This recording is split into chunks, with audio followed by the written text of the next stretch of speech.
Female veteran finds a Mustang horse swimming at sea. What follows is truly unbelievable. Beneath the calm surface of the Pacific, something was fighting to survive. A war-worn veteran turned coastal loner thought she'd left behind every kind of rescue. But when she spotted a figure thrashing between the waves too large for a dog, too wild for logic, she didn't hesitate. It was a horse, a Mustang, miles from shore, and it was just the beginning. Before we dive in, let us know where you're watching from. And if this story touches you, don't forget to subscribe. The morning dawned calm, deceptively tranquil. A thin veil of mist lingered above the surface of the Oregon Sea, drifting in slow, ghostly patterns that blended seamlessly with the gray horizon. The rhythmic pulse of the waves whispered softly against the hull of May's boat. The Sable, too, flew modest fishing vessels she had painstakingly restored herself, naming it in homage to the original craft her father had piloted for decades. May Whitaker stood alone on the deck, her strong hands gripping the weathered railing. Her keen eyes scanned the expanse of still water, her brows slightly furrowed. There was a quiet unease inside her, a feeling she'd learned long ago from her father. He had called it the ocean's whisper, the subtle shift in the air that told seasoned fishermen when something was amiss. She tilted her head slightly, listening intently. The familiar calls of seabirds were noticeably absent, replaced instead by an unsettling silence that seemed to hang thickly in the morning air. Shaking off the chill, May adjusted her heavy coat and returned to the nets she had been hauling in, near a rugged cluster of rock formations known locally as Devil's Teeth. Few boats dared navigate close to these sharp, protruding stones, but May had grown up around them and knew their dangers well.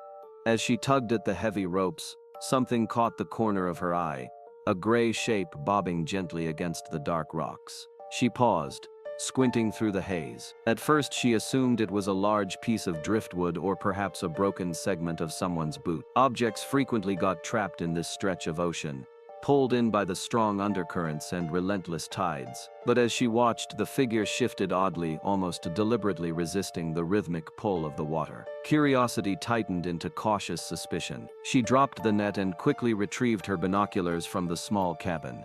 Adjusting the focus, her heart tightened sharply at what came into view. Clearly outlined against the dark stone was not a log nor debris, but a head, a distinct equine head with two pointed ears flicking weakly against the relentless waves. A pair of dark, glazed eyes stared blankly toward her, struggling to remain above water. May quickly returned to the wheel, her mind racing. Maneuvering carefully, she guided the Sable II closer to the rocks, engines humming gently beneath her feet. As she drew near, the reality became clearer and more alarming. The horse, sweating wet, battered by the harsh elements, and obviously exhausted, lay partially wedged between two jagged stones, its body heaved with labored breaths, its gray coat streaked with salt and blood from countless small wounds. Shock settled heavily in her chest. May had seen animals perish in storms, had even encountered drowned wildlife tangled in fishing nets. But never had she encountered a living, breathing horse, trapped amidst the unforgiving ocean currents. Questions surged through her mind, a turbulent whirlpool of disbelief. Where had it come from? Who could have abandoned it out here? A sudden wave crashed against the animal, sending it slamming painfully into the rocks. May's hesitation vanished instantly. With practiced urgency, she maneuvered her vessel as close as safety allowed, quickly securing the anchor to hold her position steady against the rising swells. She grabbed a thick coil of rope, swiftly fashioning a makeshift harness. Testing its weight briefly, she hurled the rope toward the animal. It fell short. Undeterred, May tied the rope securely around her waist, climbed onto the boat's narrow edge, and hurled herself over the side, landing knee-deep in frigid seawater atop a flat stretch of submerged rock. Her injured leg immediately protested, an old familiar pain shooting upward, but she pushed the sensation aside. Another fierce wave surged forward, knocking the animal closer to the deeper waters, where survival would be impossible. Without hesitation, May waded forward, teeth gritted against the cold and pain. She grasped desperately at the horse's thick, sodden mane, fingers tangled in matted fur. Its skin was icy beneath her touch, and clumps of fur came away in her hands as she pulled. "Hold on," May breathed urgently, her voice almost lost beneath the roar of surf and wind. "I'm not leaving you here." Gathering every ounce of her strength, May leaned back and tugged fiercely on the rope. Her muscles screamed with exertion, lungs burning with effort. Inch by agonizing inch, she dragged the animal up from the grasp of the ocean, maneuvering carefully across the slick, treacherous rocks. The horse remained strangely still, seemingly beyond struggle, its great weight becoming even more burdensome with each passing moment. Finally, after what felt like an eternity of raw struggle, May managed to pull the horse's front half clear of the water, securing it against the rock with several quick loops of rope. She fell to her knees, chest heaving as she gulped air, her pulse roaring in her ears. Beside her the horse lay motionless, its chest rising and falling shallowly, foam and seawater dripping from its slack lips. May leaned forward, trembling fingers checking its pulse at the sight of its thick neck. The heartbeat was faint, uneven, but unmistakably present. Relief surged through her, sharp and painful as adrenaline slowly ebbed from her limbs. "Still alive," she whispered, voice cracking slightly with exhaustion and wonder. She brushed the salt-caked fur gently, feeling a connection she hadn't anticipated. It reminded her vividly of moments on distant battlefields, lying injured amidst chaos, feeling the desperate touch of those who refused to leave her behind. She glanced toward the sea, calmer now, deceptively serene once again. May knew she had no choice but to finish what she'd started. Slowly, painfully, she pushed herself upright and secured the harness more firmly around the horse's body. With careful determination, she prepared to transfer the creature safely to her boat, heart still racing, not from fear but from the fierce, undeniable affirmation of life it found at the brink of death. May's muscles screamed in protest, the rope burning her palms as she fought against the weight pulling downward into the frigid waters. Her breath came sharp and ragged, her lungs searing from the exertion. Pain blossomed in her right knee, the old injury from her military days flaring with every desperate tug. She gritted her teeth, willing the agony into the background, refusing to loosen her grip. The horse, heavy and limp, lay partly submerged, its hind legs dangled uselessly in the water, its belly exposed to the chilling ocean. It did not struggle or panic. Its large dark eyes simply stared wide, fixed on May with a strange silent intensity. There was fear, certainly, but beneath it an odd sense of trust or resignation, as if the animal somehow understood that May was not another threat, but its only chance at survival. May took a sharp breath and adjusted her stance, pressing her shoulder hard into the horse's broad chest. The jagged rock scraped roughly against her back, tearing through her jacket and biting into her skin. She felt the sting of salt water mingling with fresh scrapes, a biting reminder of their precarious situation. Still, she refused to make a sound, her breath hissing quietly through clenched teeth as she whispered to herself, "Come on, don't you dare die out here." She steadied herself again, leveraging her stronger leg against the rock, and pushed with all her strength. The horse shifted slightly, sliding upward a mere fraction of an inch before settling back heavily against her chest. May nearly fell backward, catching herself just in time. She repeated the effort, fighting gravity and exhaustion, feeling her vision blur slightly as dizziness threatened to overtake her. After several torturous attempts, May repositioned the horse, angling its body against the slope of the rock to let gravity assist rather than hinder. Blood streaked the stone beneath the animal, mixing ominously with seawater and sand, but the creature's chest still rose and fell in slow, uneven breaths. Its neck curled inward gently, its massive head dipping slightly in a gesture that felt almost submissive, entrusting her entire with its fragile existence. Finally, with a grunt of determination, May heaved once more, pulling the animal's heavy frame fully clear of the ocean's grasp. She gently rested its head onto a thick patch of moss and dry grass growing between cracks in the rock. At that moment, her hand stilled atop its neck, fingers trembling from exhaustion and cold. Beneath her palm, the pulse of the horse beat strongly, defiantly, a powerful yet fragile rhythm that echoed deep into May's memory. She found herself staring into its eyes, golden amber, luminous with the reflective sheen of water, deep and silent like forgotten wells. The clarity and quiet acceptance within them momentarily transported her far away from the Oregon coastline, back to another place and another life. In an instant, May was no longer on the rocks by the sea, but trapped beneath shattered concrete and twisted metal in a rock. Dust choked her throat, blood trickled hot and thick from a wound on her temple, clouding her vision in scarlet shadows. She remembered lying immobile, half-buried, staring helplessly upward as smoke darkened the sky. A hand had appeared through the chaos, a firm grip pulling her from the rubble, away from death. She recalled vividly the medic's face, calm and resolute, the woman's eyes filled with the same compassionate intensity she now saw mirrored in the horse. The bitter bite of ocean wind snapped May sharply back to the present. She shook her head, dispelling the haunting image and grounding herself once more in reality. This animal, she realized, had already accepted its fate, placing absolute trust in her actions. She knew without doubt she couldn't leave it now, not after coming this far. She brushed her fingertips gently along the animal's neck, marveling at its warmth despite the chill of seawater soaking its fur. It didn't flinch, didn't react defensively. For the first time since leaving the military, May touched another living being without feeling resistance or threat, only mutual vulnerability and quiet understanding. Quickly pulling her waterproof bag from her jacket pocket, May extracted her phone, dialing a familiar number with shaking fingers. After a few tense rings, a sleepy voice answered. "Hello," came the weary greeting.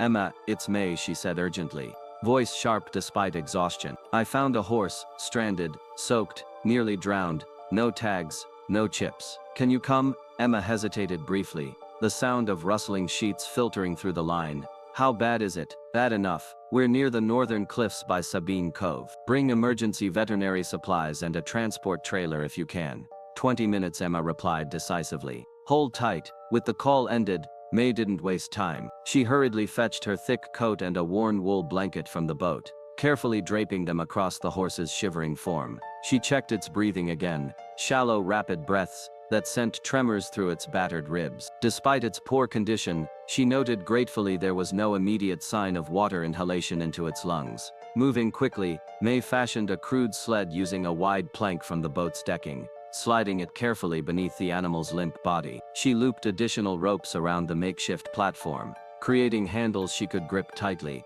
and then began the slow, painstaking process of dragging the horse inch by inch away from the perilous edge of the cliff. Sweat dripped down her brow, mingling with the ocean's spray, stinging her eyes. Her muscles quivered in exhaustion, her leg throbbing mercilessly, but she continued with dogged determination, muttering softly under her breath. "We both got stuck somewhere we don't belong, but you won't die here." The sound of a vehicle approaching broke through her focused haze. May glanced up, relief flooding through her as Emma's truck emerged from the distant trees onto the sandy road, headlights cutting brightly through the gathering twilight. Two assistants jumped from the cab, efficiently carrying equipment toward May. Within minutes they carefully loaded the weakened horse onto the padded, windshielded trailer, Emma inserting an IV beneath its skin to deliver vital fluids. She turned to May, concern etched in her face. "Want to bring him to the rescue center in town?" Mason shook her head instantly. "No, take him back to my place. My parents' old barn is still there. It's quiet and isolated." Emma met May's determined gaze, understanding passing silently between them. She nodded firmly, signaling her team to finalize preparations. As the vehicle began its slow, careful journey toward May's childhood home, May lingered a moment on the cliffside, eyes fixed on the darkening horizon. The ocean stretched endlessly, indifferent now to the small drama that had unfolded within its grip. Yet standing there alone, battered and weary, May felt a fierce, inexplicable sense of triumph. Against all odds, she'd pulled life from the grasp of death once more. Turning away, May walked slowly toward her boat, ready to follow Emma back home, back to a place long avoided, but now perhaps reclaimed through the simple, profound act of saving another. As the evening descended softly, May moved quietly around the dimly lit barn, her movements gentle but precise. The rescued horse lay still, breathing now steadier, its coat finally drying from hours of patient care. May slipped on a pair of thin examination gloves and reached for a small flashlight, its beam narrow and delicate, ideal for detailed inspections. She started her careful check from the horse's head, her fingers gently brushing aside the damp, matted mane. There was no collar, no metallic identification tag, nor any branding mark commonly used by ranchers. However, as the flashlight's beam traced along the neck, a stark line caught her eye. A raw, elongated scar about 6 or 7 centimeters lay across the horse's throat area, still faintly oozing a clear fluid. The injury wasn't recent, but it was significant enough to suggest a history of restraint, either tied roughly, or perhaps fitted with some kind of intrusive device. May cautiously moved her fingers closer to inspect the wound. The horse shivered involuntarily, skin rippling beneath her gentle touch, its ears flattening momentarily, but it made no move to resist or flee. May felt a pang of quiet anger rising inside her. She reached for the handheld chip scanner borrowed from Emma, carefully scanning the animal's entire neck and shoulder region. Silence, no beep, no signal, no trace of identity remained. She leaned back with a resigned sigh, understanding settling heavily upon her. Whoever had handled this horse had made a deliberate effort to erase its identity completely. May felt something shift in her chest, not suspicion but certainty. This creature had not been lost. It had been deliberately abandoned, its past meticulously obscured.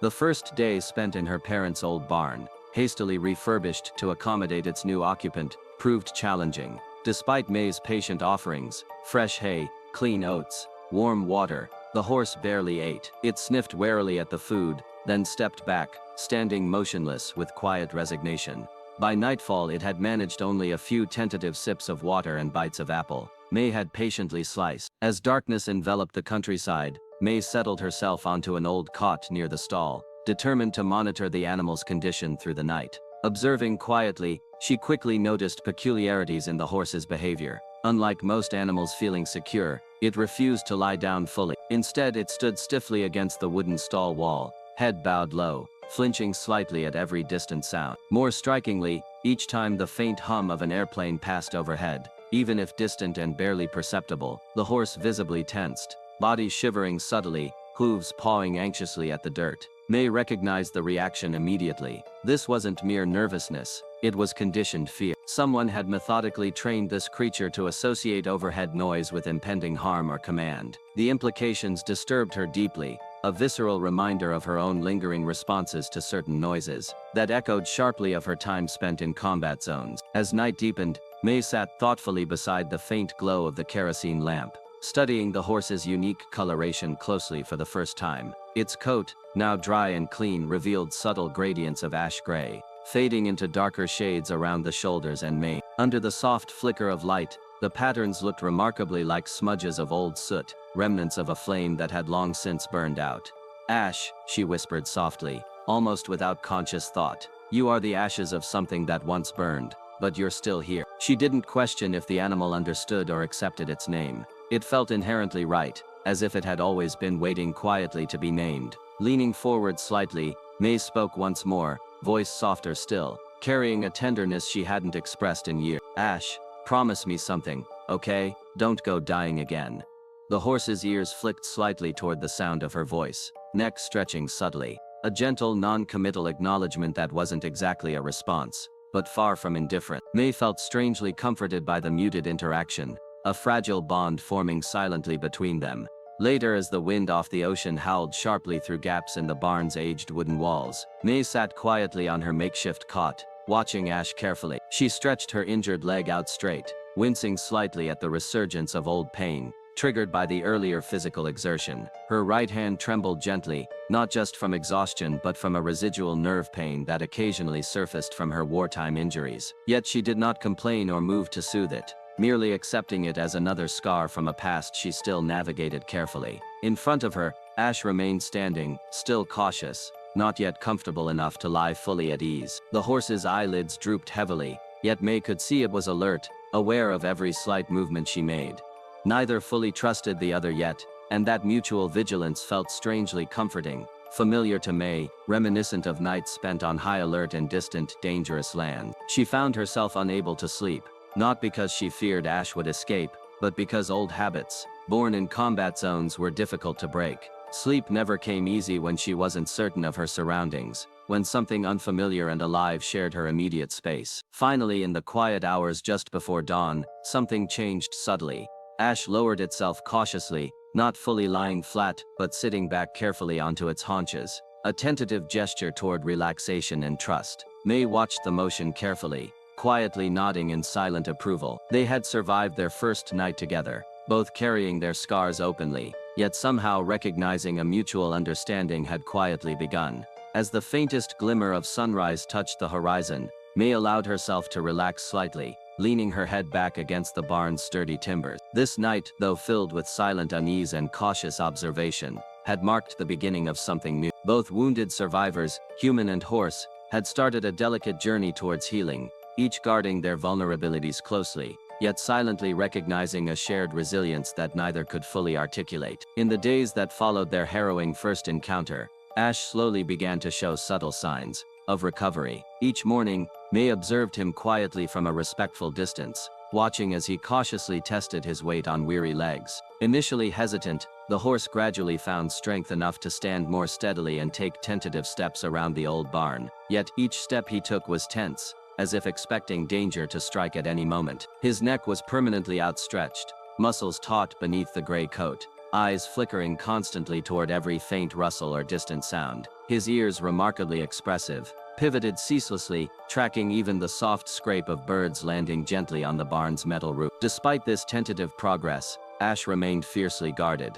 He allowed no one near him, not even May. Any attempt by her to approach too closely was met with immediate suspicion. The horse would instinctively retreat into the darkest corner of the stall, hooves stamping the floor softly, yet insistently, as a clear, unspoken warning. May respected this boundary deeply. She recognized the profound fear still buried within him, understanding that survival for Ash was still uncertain in his mind. Each day she placed fresh food and water quietly in a corner, stepping back immediately, giving the traumatized creature space and respect. One morning, May decided to try something new.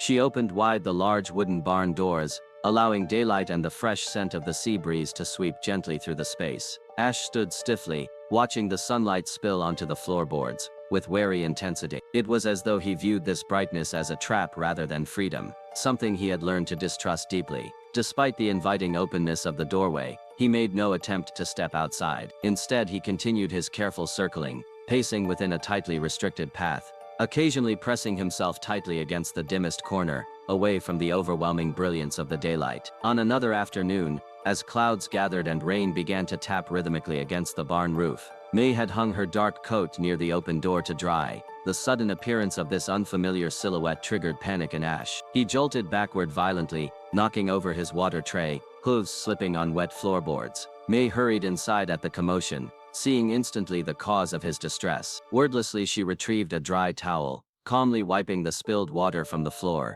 rearranging everything gently, her movements deliberately slow and predictable. Ash watched her with eyes wide and breathing rapid, clearly shaken but gradually calming as May quietly retreated from sight. One windy afternoon, as May stood in the small kitchen chopping vegetables for dinner, a sudden loud stomp echoed from the barn. Dropping her knife she hurried toward the sound, heart thudding anxiously. Ash was rigidly alert, neck stretched toward the narrow window, eyes wide and nostrils flaring. May followed his gaze, catching the briefest glimpse of a human shadow slipping quietly past the fence line, perhaps a neighbor taking a shortcut, or some stranger wandering too close. Ash shuddered slightly, eyes fixated on the spot long after the shadow had vanished. May understood immediately. The horse's instincts remained sharp, his fear still fresh and raw. She gently closed the barn door, drew the curtain firmly across the window, and sank onto the worn step just outside. Her voice was soft, almost inaudible above the wind. "You've seen worse than just someone walking by, haven't you? I'm certain of." As the days passed, May herself found slow, subtle improvement. Caring for Ash required regular movement and effort, coaxing her injured leg back into steady though painful use. Her posture began to straighten again. Her steps, though still halting, were becoming steadier. Early mornings found her sipping coffee outdoors, feeling the salty air energize her rather than remaining hidden beneath blankets. Haunted by lingering pain and fatigue, nights no longer stretched endlessly into restless wakefulness. Instead, sleep found her quietly, drifting gently between the handwritten notes and sketches, documenting Ash's cautious recovery. Though her old injury persisted, aching dully with every shift in weather, May's eyes gradually lost their heavy shadows. Her gaze grew brighter, less burdened by exhaustion and past sorrows. The responsibilities of caring for another living being, one equally scarred yet quietly courageous, brought a subtle vitality back into her daily rhythms. Quietly and without direct acknowledgement, May and Ash began to share their spaces and routines. They never touched, never crossed the invisible boundaries each had instinctively drawn, yet their breaths seemed somehow synchronized, inhaling the same salt-laden air, sharing the same quiet hours beneath the stars. Each evening after sunset, May positioned herself comfortably outside the stall, seated on an old wooden chair, the soft glow of the kerosene lantern illuminating the scene gently. Within the stall, Ash remained standing, a vigilant yet slowly calming presence. Neither moved toward the other, yet both seemed deeply aware and respectful of the fragile trust quietly forming between them. This arrangement became their nightly ritual, a mutual silent vigil. May watched the rhythmic rise and fall of Ash's flanks, comforted by the steady pattern of his breathing. Ash, though cautious and wary, gradually grew accustomed to May's quiet, steady presence nearby. No words or touches bridged the careful distance between them, yet their shared existence in the same gentle darkness spoke volumes. Over the course of those quiet days, each began to heal in their own subtle ways. Their shared silence offered more comfort than words or gestures ever could. May found strength and purpose in the responsibility of nurturing another being back to health, while Ash, through patient understanding, began slowly regaining trust, not just in the human nearby, but perhaps in life itself. In the quiet stillness, each evening spent together brought them incrementally closer, not through overt gestures or words, but through shared silence, patience, and the steady, reassuring presence of one another. One cloudy afternoon, May was busily repairing the barn's weathered fence, hammering new wooden slats into place, and securing wind barriers to shield Ash from the brisk coastal gusts. Her movements were methodical, driven by a newfound rhythm in her daily routine. When her phone suddenly buzzed insistently from her jacket pocket, she brushed dust from her hands, pulling out the phone to see a name flashing on the screen: Claire D., independent vet. May hesitated momentarily before answering. Claire was a veterinarian who had worked closely with animal rescue services in the neighboring state. Emma had briefly mentioned sharing footage of Ash internally to seek veterinary advice. She pressed the answer button, bringing the phone to her ear before May could utter a greeting. Claire's urgent voice filled the line. "That horse you have? I think I've seen it before. Not from official rescue channels, though." It was in an internal bulletin. Claire's tone was clear but cautious, betraying hesitation. As if carefully choosing her words, May felt an immediate tension twist in her stomach. "Go on," May prompted gently, trying to mask the anxiety edging into her voice. Claire took a breath and continued, her voice steady but tinged with worry. "Over the past year or so, there's been a group operating between Oregon, Nevada, and Utah, claiming they rescue Mustangs from slaughter auctions. They call themselves some humanitarian outfit, but the whole thing seemed off."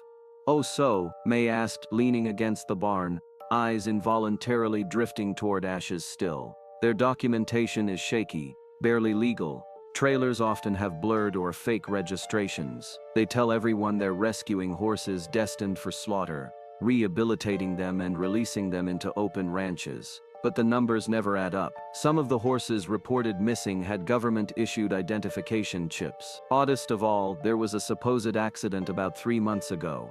A Mustang fell off a transport barge at sea, but no official report was ever filed. It's like it never happened." May's heartbeat quickened, her mind racing through Claire's revelations. Claire continued, voice tightening. "I don't have concrete proof yet, May, but several of us suspect they're smuggling horses across state lines under the guise of rescue operations." May swallowed hard, gripping the phone tightly. "Do you think Ash was one of those horses?" Claire hesitated, then spoke softly. "I'll send you something. Check your messages." Moments later, May's phone vibrated again with a photo attachment. She opened the message, heart thudding painfully. It was a grainy screenshot from an internal veterinary network, a skeletal, exhausted-looking gray Mustang, eyes wide and terrified. The caption beneath read simply N287, in transit, do not post. There was no exact date, just a vague mention, 3rd week of March. May's eyes narrowed, recognition striking her like a blow. The coat color, the pattern of the mane, even the tiny, distinctive white marking on its front left leg, all matched perfectly with Ash. Claire's voice echoed gently in her ear again. "I believe Ash wasn't rescued. He was captured, likely intended for sale, possibly fitted with some kind of tracking device. If that's true, May, they'll definitely want him back."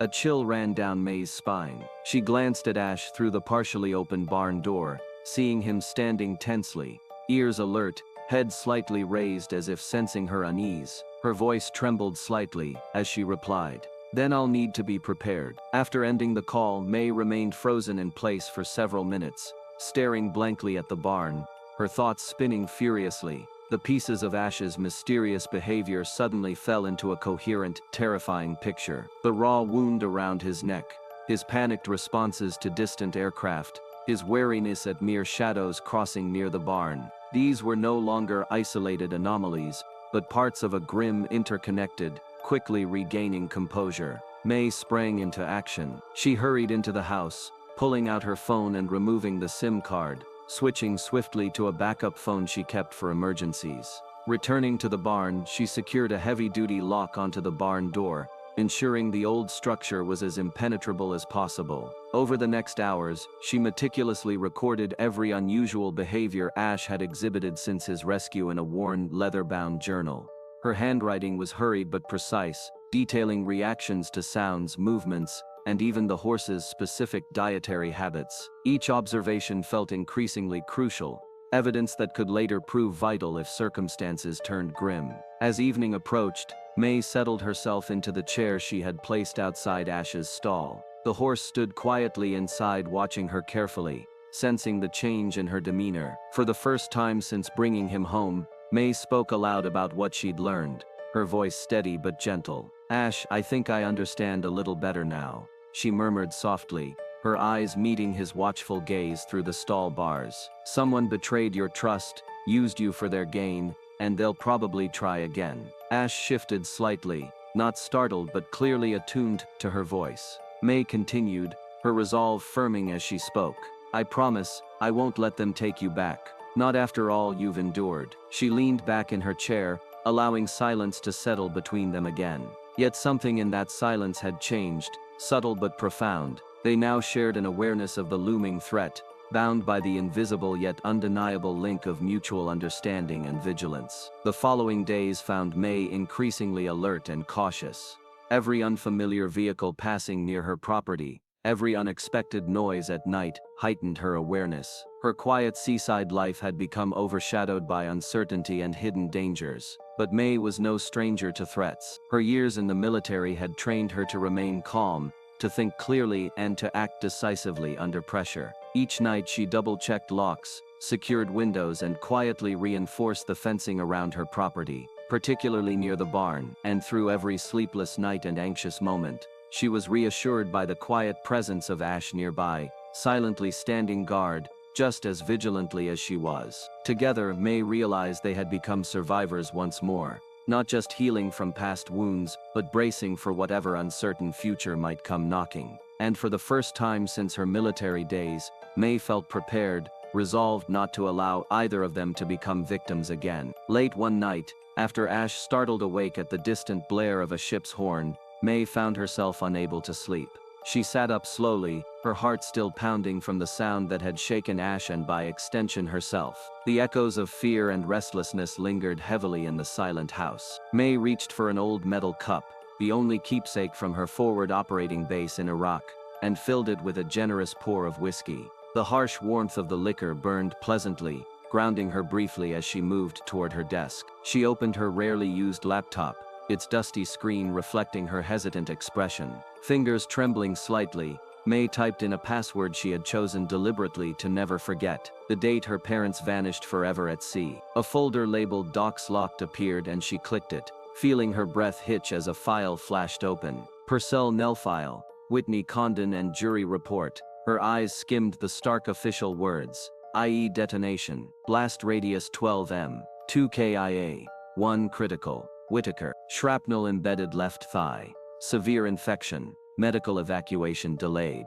May felt her pulse quicken, the sterile language resurrecting vivid memories. She could still smell the acrid smoke and scorched metal, hear the deafening silence following the explosion, and vividly see the lifeless eyes of a fellow soldier whose hand lay inches from a smashed radio. In that moment, she hadn't screamed or cried, she'd fought desperately to remain conscious, determined not to become another statistic labeled presumed deceased. Closing the file abruptly, May turned away, her gaze vacant as she stared out into the darkness beyond her window. Another memory clawed painfully at her consciousness, the agonizing aftermath of her return home.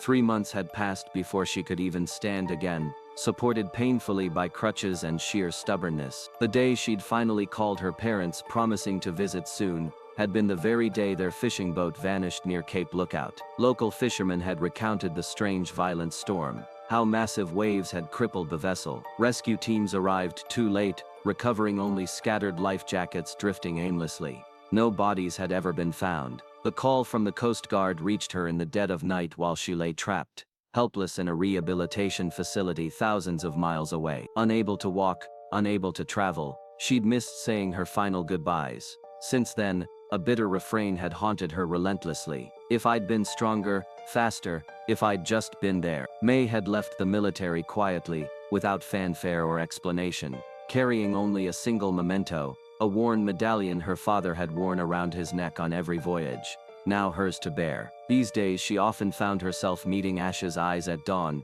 caught between sleep and wakefulness. The horse would stand perfectly still in the soft early light, eyes no longer fearful but weighted by an indescribable horrors. May recognized that look too well. She had seen it in her own reflection the day she'd left the rehabilitation center. She had noticed it in the gazes of fellow soldiers who had survived physically, but whose spirits had remained broken. It was the look of those who had lost something irreplaceable, part of themselves left behind forever in some distant, brutal past. "You're a survivor too, aren't you, Ash?" May murmured quietly, her voice gentle yet tinged with sorrow. "Whatever happened to your herd, whatever fate they met, you remained, and that's a heavy burden." She didn't expect any acknowledgement from the horse, nor did he offer one, but May felt a quiet understanding settle between them. One cool morning, as she set a fresh bucket of oats and grass just inside the stall, May noticed Ash didn't step back defensively as he usually did. Instead, he stood patiently, watching her movements carefully but calmly. She didn't try to approach further, respecting the fragile boundary still existing between them, but paused momentarily on her side of wooden barrier. Ash slowly lowered his head, cautiously sampling the food she had placed before him. Sunlight filtered softly through a narrow window at the back of the barn, casting long intertwined shadows of horse and human onto the rough wooden walls. Though physically separated by mere inches of wood and air, their shadows merged gently, connecting silently in a way they themselves had yet to accomplish physically. In that shared silence, neither spoke nor moved toward each other. May didn't voice promises of protection, nor did Ash indicate trust. Words seemed unnecessary, inadequate even. In the quiet strength of that unspoken understanding, both had endured more than mere words could heal. Both carried scar as invisible to casual observation, yet etched deeply into their bones. Standing there quietly, May realized their bond wasn't born from trust, affection, or even companionship, at least not yet. It came from something deeper, more visceral, something recognized only by those who had faced death and lived to bear witness. May allowed herself to lean lightly against the barn door, closing her eyes briefly, breathing in sync with the rhythm of Ash's slow, deliberate movements. They both understood loss, abandonment, and the hollow ache left by survival. But in the stillness of this quiet morning, May sensed something more profound blossoming between them. A shared acceptance of their brokenness, an implicit acknowledgement that neither needed fixing, only understanding. As Ash chewed quietly, occasionally lifting his gaze to check May's presence, she stood silently, absorbing the quiet peace of the moment. They were two survivors, standing side by side in a shared silence, more powerful than any spoken vow or gesture. They had begun, without words, to mend the deepest wounds, not by accepting that scars were a testament to battles fought and lives endured. And in that mutual, wordless understanding, May felt for the first time since losing her parents and comrades, a sense of quiet hope that perhaps in sharing the burden of their pasts, they might one day learn to trust life again, each finding solace in the unspoken empathy of another who truly understood what it meant to be left behind, yet still carry on. It was around 10 in the evening, and the darkness had fully settled over the small coastal property. May was still awake, kneeling by the old wooden stable door, carefully repairing the latch that had become loose over time. The silence outside was deep, broken only by the occasional whispering wind through the trees and the distant, restless crash of waves against the shoreline. Suddenly a sharp glare sliced through the window panes, casting elongated, ghostly shadows across the walls. May froze, her hand still holding the metal latch. A chill shot through her veins. She quickly stood, her pulse accelerating, heart instantly alert with the familiar, uneasy instincts that she'd learned long ago on battlefields overseas. Moving swiftly to the window, she peered cautiously outside.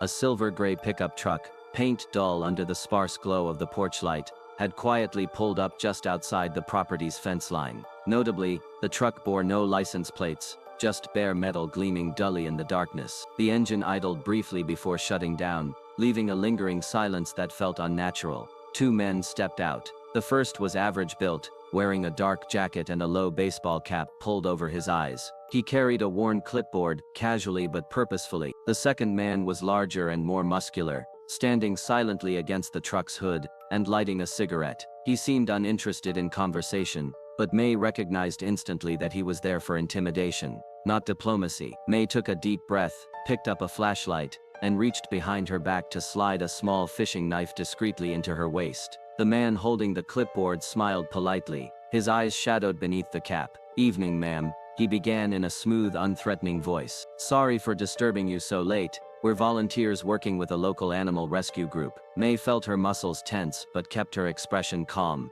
"Animal rescue?" Her tone was measured. "Yeah," he continued smoothly. "We heard reports someone spotted a stray horse, a gray Mustang, drifting near Sabine Point a few days back. Wondered if you might seen or heard anything." His tone was light, almost friendly, but May felt a hidden edge beneath the careful politeness. His gaze subtly shifted towards the stable behind her house, lingering just a little too long. "I haven't heard anything like that," May answered, steady and controlled. "I only keep dogs and a couple cats here. Haven't seen any horses around lately." The man nodded slowly, as though processing her words. "Ah, I see. Well, if you do happen to notice anything, please let the Federal Animal Control know immediately. These wild Mustangs can carry diseases. Dangerous for livestock, you know." Before May could respond, a sharp, nervous stamping echoed from the stable. Ash, reacting to the unfamiliar voices, had begun anxiously pawing at the wooden floor, betraying his presence. The two men exchanged a quick glance. The larger man straightened immediately,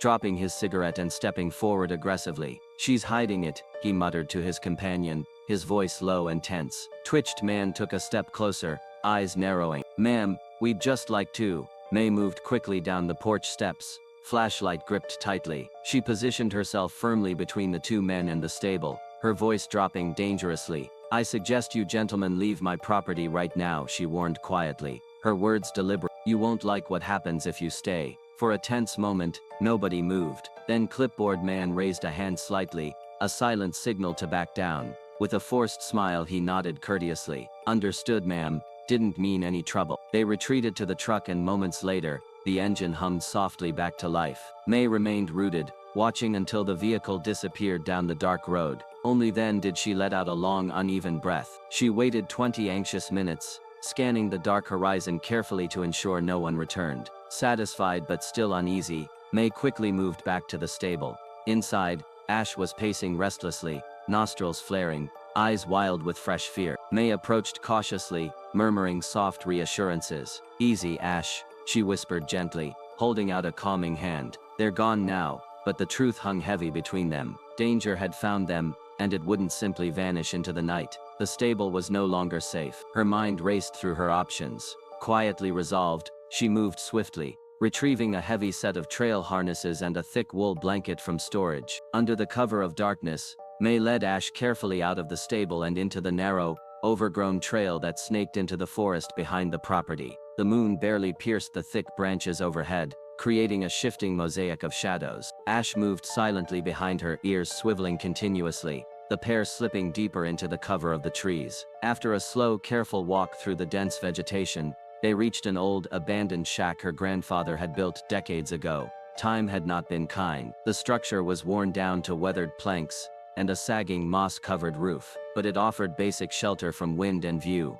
May quickly cleared the space inside, spreading the blanket across a dry patch and placing fresh water and a portion of grain nearby. Her movements were efficient, precise, the habits of survival returning to her like muscle memory. She spent several more minutes rigging a simple alarm can, strung on thin fishing line around the shack perimeter. Primitive but effective enough to alert her if someone approached. Finally, May approached Ash once more, carefully placing her palm against his neck. To her relief, he didn't pull away this time, only lowered his head quietly. She allowed her hand to rest longer than usual, absorbing the warmth beneath her palm and drawing comfort from the contact. "Ash," she whispered softly, "this isn't how either of us wanted things to go. But trust me on this, we're not done yet." Ash's quiet breathing was her only reply, but it was enough. May stepped back slowly, watching him settle down carefully onto the makeshift bed. She took one last glance around, ensuring everything was secure, then slipped quietly away, retracing her path back to the house. As she moved silently through the trees, a chill ran down her spine, not from fear of those who might return, but from the sudden vivid feeling that tonight's encounter was only the beginning. Whoever those men represented wouldn't simply vanish, but neither would she and Ash. For now they had survived the night, and that was a start. May awoke sharply, eyes flicking open at precisely 1 in the morning. She lay still for a moment, unsure what had pulled her so suddenly from sleep. Then it came again, a faint metallic sound from outside, unmistakable as metal scraping softly against wood.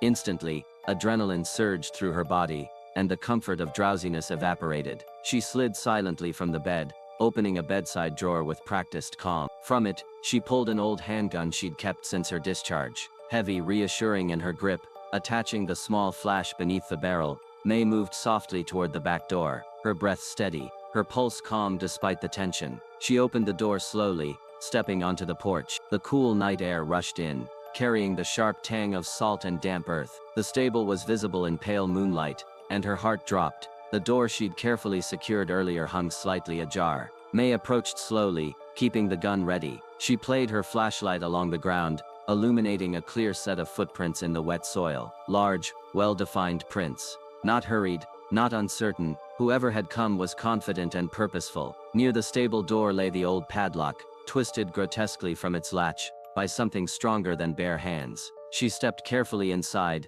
a cold weight settling in her stomach. No sign of Ash. Her throat tightened in sudden panic, but she forced herself to remember. Ash was hidden safely deep within the woods. Whoever had come was looking for something no longer there. She examined the tracks again carefully. They led toward the house, circled around briefly, then disappeared back toward the woods. May's pulse quickened. They knew she was hiding Ash somewhere nearby. Next time they would come better prepared, perhaps more violently.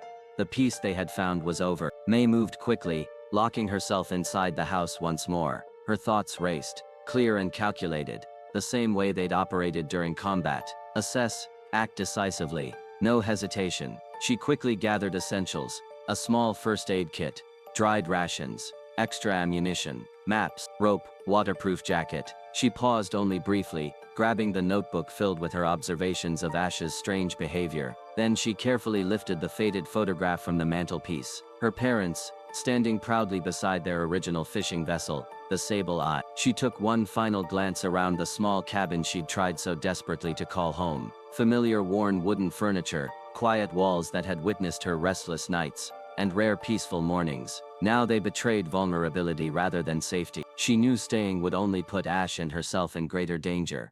They set her jaw firmly. Retreat was not cowardice, it was strategy. They needed to disappear, erase their tracks, and buy enough time to figure out their next move. She knew exactly where they would go. The hidden cove her parents once used to moor their boat, long forgotten by most. The path down was narrow, steep, and overgrown with tangled brush. Perfect cover from anyone unfamiliar with the rugged terrain. Taking a steadying breath, May hoisted the packed bag onto her shoulder, checked her weapon one last time, then stepped into the darkness. Behind her the house faded into shadow, just another abandoned structure by the sea. May hurried along the moonlit trail toward the makeshift shelter. Deep in the woods, branches tugged at her sleeves, wet leaves slipped beneath her feet, but she moved swiftly, determined. Reaching the old shack, she called softly into the darkness. "Ash," she whispered gently, the sound barely audible above the rustle of the leaves. From within the shadows Ash stirred silently, his large frame illuminated faintly by her flashlight. The horse stepped forward immediately, eyes reflecting calm trust despite the hour and the tension. Without hesitation, May slipped a loose rope gently around his neck. Not tight, not restrictive, merely a subtle assurance they were in this together. "Time to move again," she said quietly. Ash seemed to understand instinctively, falling into step beside her without resistance, without protest. His hooves made barely any sound on the damp earth, a silent partner moving smoothly through the woods at her side. Their breathing synchronized naturally, measured and calm, two survivors accustomed to the quiet urgency of escape. The trail was challenging, overgrown and slick with nighttime dew. May felt the ache deepening in her injured leg, each step sending jolts of pain through her body. But she didn't slow down, didn't complain, just pressed forward with a determination honed in fire and chaos overseas. Every few minutes she paused briefly, checking carefully behind them, scanning the darkness for signs of pursuit. Only stillness followed, but she trusted none of it. She knew now, someone wanted Ash badly enough to risk direct confrontation. That meant they wouldn't stop easily. She couldn't afford complacency. Without speaking, Horse and woman wove through the forest, two shadows moving fluidly under the shifting canopy. Neither needed to speak. The silence spoke for them both. Trust, shared danger, a profound unspoken understanding.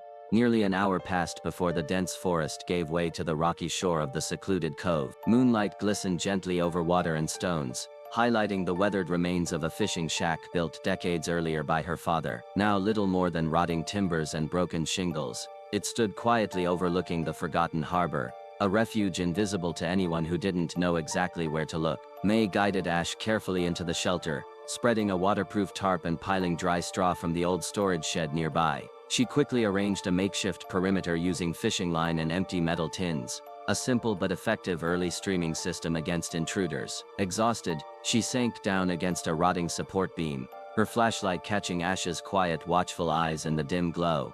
Reaching out gently, she placed her hand against his neck, feeling his steady heartbeat beneath warm skin. After a long moment of silence, she whispered softly, "I don't know if we'll get out of this, Ash, but if we have to keep running, I'll run with you." Ash lowered his head slightly, ears flicking forward, his breath warm against her hand. He didn't reply, couldn't, but May sensed clearly that he understood. In that quiet exchange, she found strength enough to rest briefly, alert yet at peace, prepared to meet whatever waited in the uncertain darkness ahead. Late afternoon sunlight filtered softly through the leaves, casting dappled shadows along the rocky coastline. May had led Ash to the secluded shore near the cliffs, a quiet refuge where she and her parents had once spent carefree days fishing. Now beneath the peaceful facade, tension coiled quietly, waiting for release. May sat leaning against a large boulder, watching Ash carefully. The horse grazed gently on sparse patches of grass, finally showing a semblance of peace. May sighed softly, momentarily lulled by the rhythmic sound of waves gently washing onto the shore. Then suddenly she froze. A low rumble of tires crunching gravel echoed faintly from the direction of the hidden trail. May's heart surged, adrenaline sharp and swift as lightning. She sprang silently to her feet, tugging Ash gently yet urgently behind a cluster of rocks, offering cover and a clear line of sight down to the beach. Seconds later she heard the unmistakable slam of car doors. From the shadowed mouth of the trail emerged three figures, their intentions as clear as the sternness etched into their features. Two wore identical black jackets, tactical gloves visible, radios clipped discreetly onto their chests. The third man walking between them seemed oddly out of place, dressed simply, carrying nothing but a leather document folder. May stepped forward cautiously from behind the rocks, placing herself clearly between the men and Ash. Her right hand tightened around the worn grip of her handgun, not yet raised, but visible enough to send a message.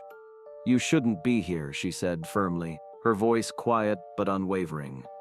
The plain-clothed man stepped forward calmly, his voice smooth and controlled. "We're not looking for trouble, ma'am. We're here to reclaim the horse. It's the property of the Nevada Mustang Rescue, missing after a federally approved transport." May's eyes narrowed sharply. His calm tone contradicted the cold detachment in his eyes of someone assessing an object, not a living being. "Under federal animal transport laws," he continued methodically, "we have the right to reclaim our property." May raised her chin slightly, defiant yet controlled. "That's a newt story. Too bad I don't believe a word of it." As tension thickened in the air, Ash moved silently from behind the rocks, stepping out beside May. Instead of fleeing or retreating, the Mustang stood firm, his head slightly lowered, stance solid, like a soldier on duty. The ocean breeze caught his mane, lifting strands softly against the wind, accentuating his quiet strength. One of the black-clad men took a step forward, perhaps testing boundaries. Instantly, Ash reacted, not violently, not in panic but with clear intent. He stamped one hoof firmly into the earth, once, then moved steadily forward, placing himself squarely between May and the strangers. His large frame blocked their line of sight, a living barrier that made his message unmistakable. The man holding the documents chuckled quietly, almost mockingly. "Look at that," he said coldly. "Still remembers his protective instincts. Useful." May felt a surge of anger rise in her chest. Her grip tightened on the gun, though she kept it pointed downward.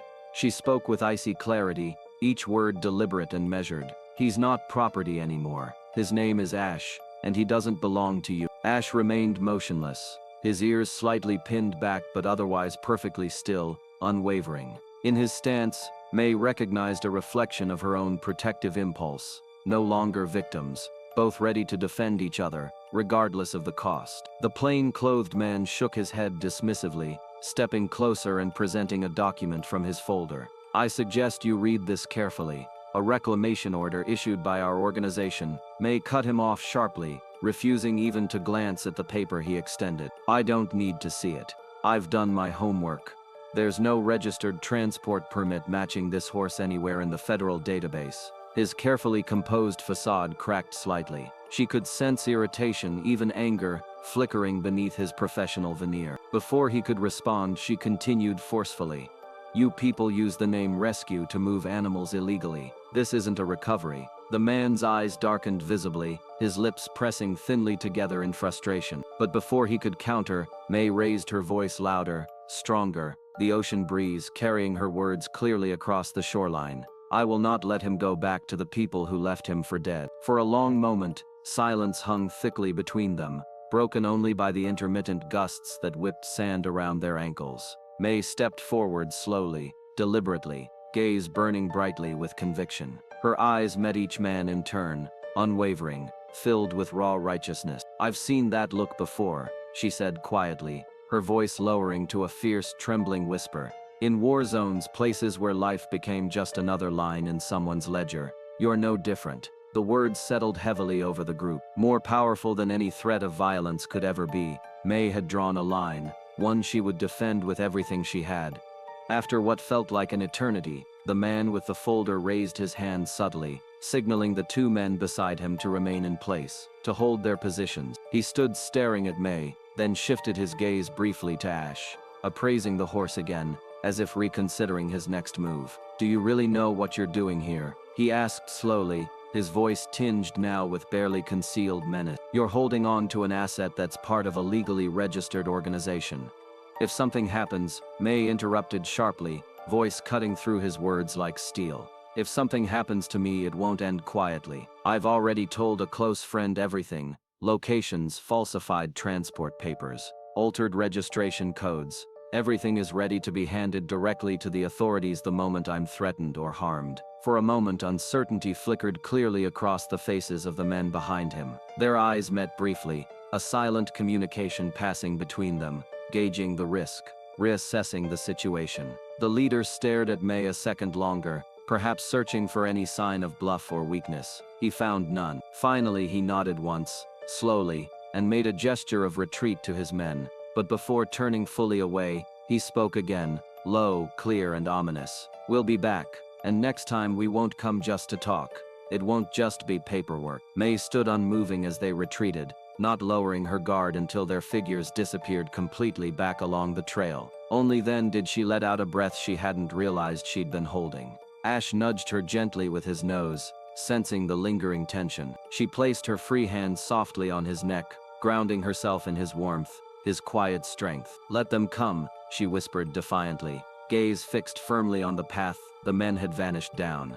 We'll be ready. Together May and Ash remained standing firm at the edge of the cliffs, silhouetted by the fading sun. Two survivors stronger now than ever before, bracing for whatever storm lay ahead. As the men began retreating along the rocky shore, a leader lingered behind, a subtle smirk of calculated malice tugging at his lips. From his pocket he drew a small metallic device, pressing a single button before May could register his intention. Immediately a high-pitched frequency sliced invisibly through the air, barely audible to May, yet instantly crippling for Ash. The horse jerked his head sharply upward, ears rigidly pinned forward as though pulled by invisible strings. His body tensed violently, muscles quivering uncontrollably, eyes wide, pupils dilating wildly. He stumbled backward toward the cliff's edge, hooves scraping dangerously on the loose gravel. May felt her heart squeeze painfully in her chest, panic surging through her veins. Ash's frantic movements confirmed her worst fears.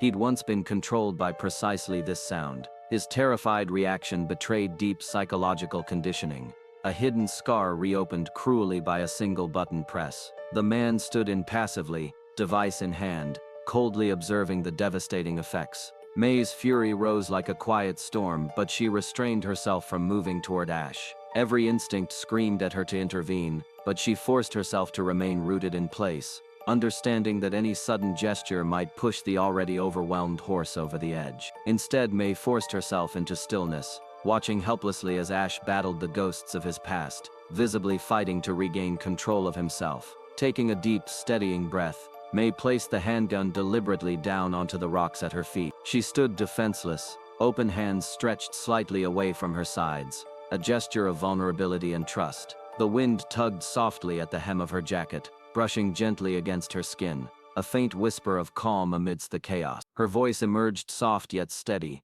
a quiet lifeline offered through the howling wind. "Ash," she said quietly, words barely audible meant only for him. "You have to choose." She didn't demand, didn't plead. Her tone held only raw sincerity, a recognition of his freedom, even if that meant he might run from her forever. "If you need to go back, if that's the choice you must make, I won't stop you." Her voice grew stronger, edged with quiet certainty. "But if you choose freedom, I'll be right here, waiting." Ash froze, chest heaving, his wide eyes flickering between May and the man holding the device. The choice stretched infinitely before him. Chains disguised as familiar obedience or the unknown freedom that May offered without condition. The moment hung suspended, drawn tight by invisible tension, as waves crashed restlessly onto the shore below. The beach seemed to hold its breath. No one moved. No one spoke. Ash stood trembling on the brink, physically balanced between two worlds. The past he had known and the uncertain future May silently promised. Finally, Ash threw his head back, releasing a fierce, powerful cry that echoed across the cliffs. It resonated with defiance, with a profound declaration of selfhood. His muscles tensed beneath his coat, veins rippling as he gathered strength. With a sudden fierce stomp, Ash drove his hoof downward, jerking the worn tether that still dangled loosely around his foreleg. The fabric snapped sharply, the torn ends falling onto the rocks broken and useless, an unmistakable symbol of liberation. Ash paused momentarily, breathing heavily, sides rising and falling rapidly with effort. His eyes remained locked on May, intense yet no longer clouded entirely by fear. Then slowly, deliberately, Ash moved toward her. Each step was a statement, deliberate and purposeful. The raging sea winds whipped around them both, buffeting Ash's mane into a wild dance. But he did not falter. He stopped just short of May, close enough that his warmth radiated outward, yet carefully preserving the boundary of mutual respect they had painstakingly built. He didn't seek comfort. He didn't nuzzle her hand or press into her embrace. He simply stood, shoulder to shoulder in spirit, a silent affirmation of trust, ready to face whatever came next. Together, May, heart swelling with fierce pride and gratitude, met his gaze steadily, silently acknowledging the profound significance of his choice. Empowered by Ash's quiet, resolute presence beside her, May stepped forward decisively, confronting the man still holding the device. Her voice emerged low and fierce, charged with steely resolve. "I've already called the authorities," she warned him coldly, her tone unyielding. "They're on their way here right now. If you or your men are still standing on this beach when they arrive, I swear, I'll give them every single detail. The sound devices, the falsified transport papers, and the full name of your organization." The man's eyes narrowed, his knuckles whitening around the device in his palm. He hesitated visibly, weighing his options. For the first time, uncertainty flickered clearly across his features, the arrogant facade cracking slightly under May's determined glare. "You're bluffing," he muttered, voice tight with contained frustration.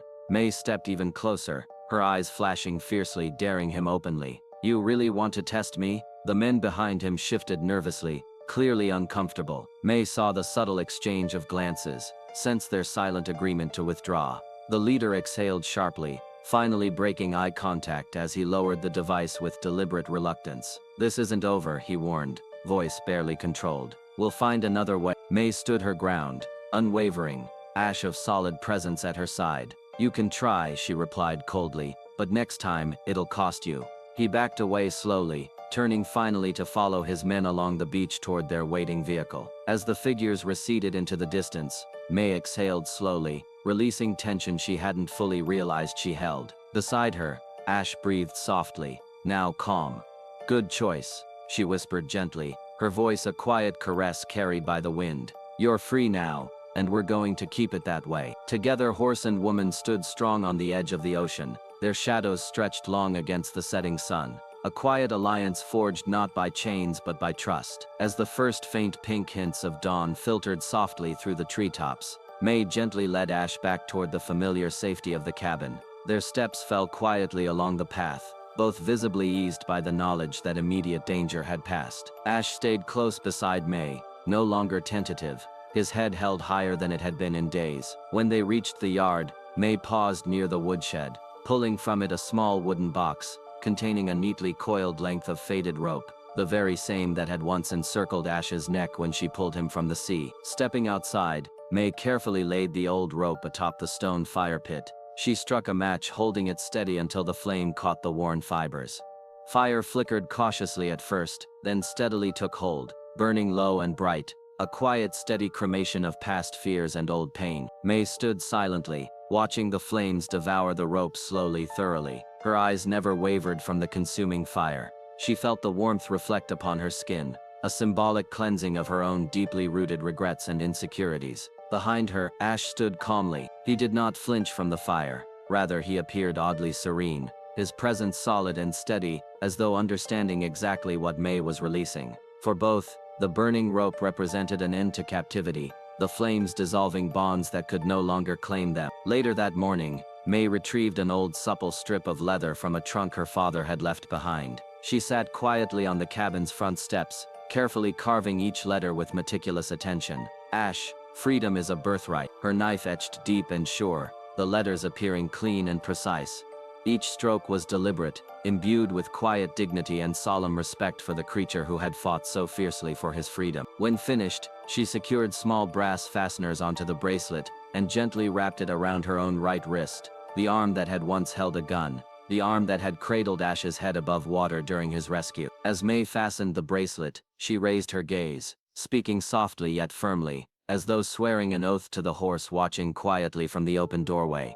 From now on, no one will ever call you anything but your true name. Sunlight filtered softly through Ash's mane, casting golden strands of light onto May's face. There was no answering whinny, no nod of acknowledgement, only the quiet, steadfast clarity in Ash's eyes, an understanding more profound than words could convey. That night, May didn't sleep in the makeshift cot inside the barn. Instead, she stretched out on a gently swaying hammock hung across the front porch, gazing upward into the clear, star-studded darkness overhead. The ocean breeze drifted gently across her skin, cool and soft. Ash stood nearby, not quite fully lying down yet visibly relaxed. He faced May directly, a significant shift from the early days when he had preferred isolation and turned his back to her presence. Now, even in restful silence, their companionship felt quietly affirmed. May slowly raised her wrist, fingers brushing lightly over the freshly crafted leather bracelet. She squeezed it gently, comforted by its tangible presence, a symbol that both anchored her and reminded her of the bond they now shared. She didn't consider tomorrow, didn't think about what other threats might come, didn't make elaborate plans or strategize further defenses. In that peaceful moment, she embraced the simple truth before her. Ash had chosen her, and she in turn had chosen to believe that choice mattered, that their mutual trust was not coincidence, but destiny. May spoke softly into the quiet, not expecting Ash to respond, but needing the words to be heard clearly between them. You're safe here, Ash. You don't have to run anymore. She closed her eyes briefly, letting out a long, steady breath.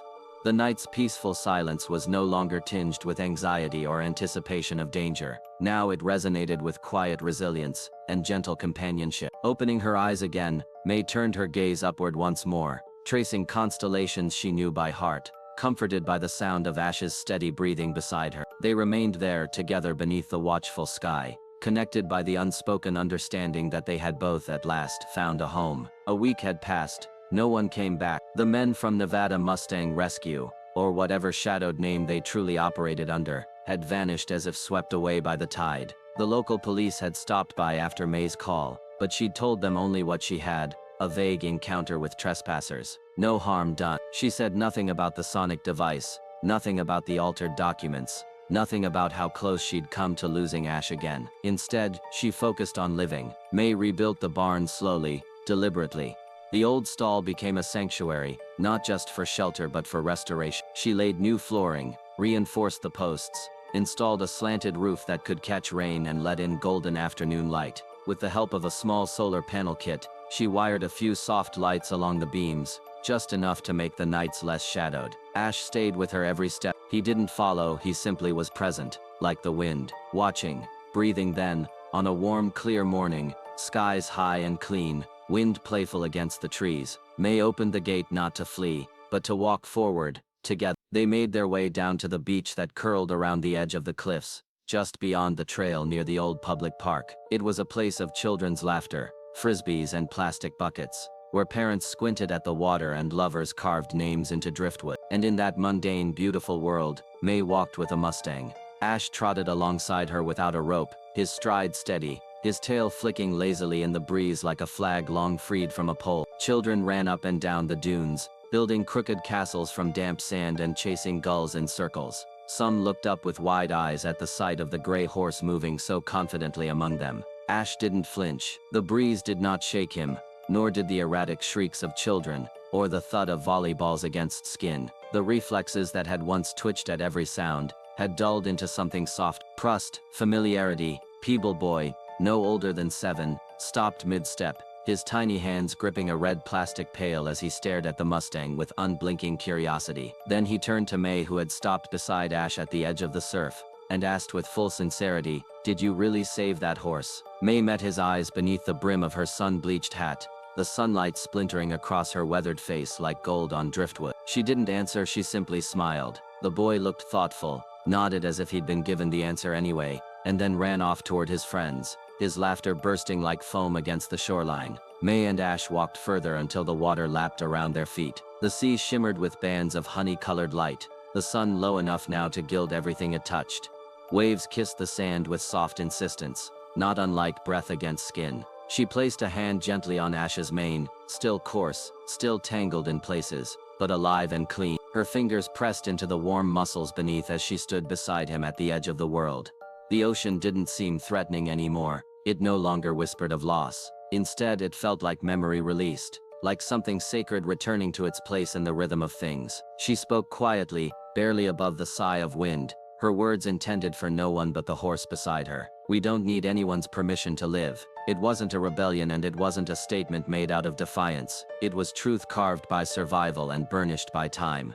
Ash didn't move. He didn't lower his head or paw the sand. He stood beside her, upright, silent, aware, like a statue made not of stone but of scars and choice.